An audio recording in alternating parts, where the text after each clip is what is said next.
fifth graders, this video will help you as you begin to write your famous person report this week. Last week, you worked on your famous person note packet. Go to the kitchen, go to the kitchen. Silas will help you. So hopefully you have that full of facts. If you have a section that has less than 5, you'll want to go and do a little bit more research. So I gave you an example here of how you could start your essay. CJ, go. So this is an example of what could be your first paragraph.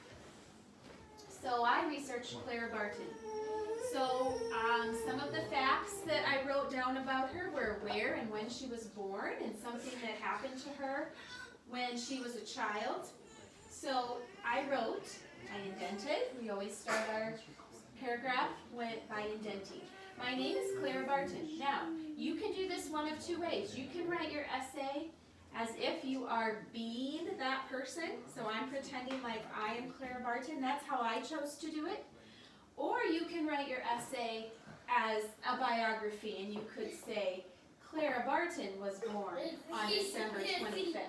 So whatever you choose to do, you just need to be consistent throughout. So I started as being Clara Barton, so that's how I'm going to write the rest of my essay. I was born on December 25th, 1821 in Massachusetts. I grew up on a farm where I learned to work hard.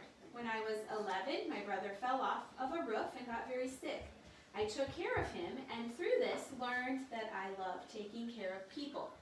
So you can tell that all of these things would go under the category of childhood.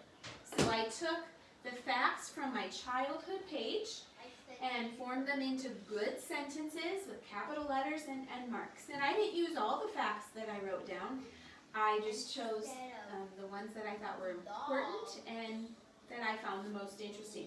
So I think I had about 5 sentences. A good paragraph here would have 4 to 8 sentences. So make that your goal, about 4 to 8 sentences. Our 4 categories in our packet were childhood, which this was my first paragraph. So it would be very simple for you to just make each category a different paragraph in your essay. So my next paragraph would be about Clara's adult life, where she went to school, maybe who she married or if she got married. So 4 paragraphs, 1 for each category, is very acceptable.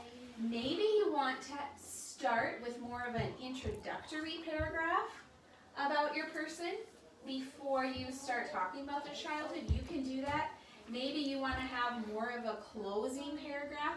It's your choice, but 4 to 6, we don't want to be any more than 6 paragraphs. We don't want this to get too long.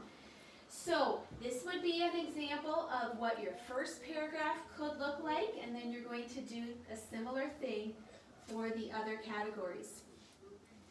Remember, a good paragraph has 4 to 8 sentences in it. Make sure each new paragraph starts on a new line and is indented. Look for end marks. Make sure you're capitalizing. Next week, we'll spend time revising and proofreading our essay. And then later in the week, if you are able, I would like you to read your paragraph and know it well so that you can read it well. You don't have to memorize it. Make sure you can read it well. Have someone in your family videotape you, and then have them email or text it to Mrs. Robinson, and then I will make a video of all the essays that I receive and then send it back out to you so that you can see who your classmates researched and hear their essays as well. So have fun this week writing your essays. Remember, you can be your person or you can write it as a biography. Your choice, just be consistent throughout.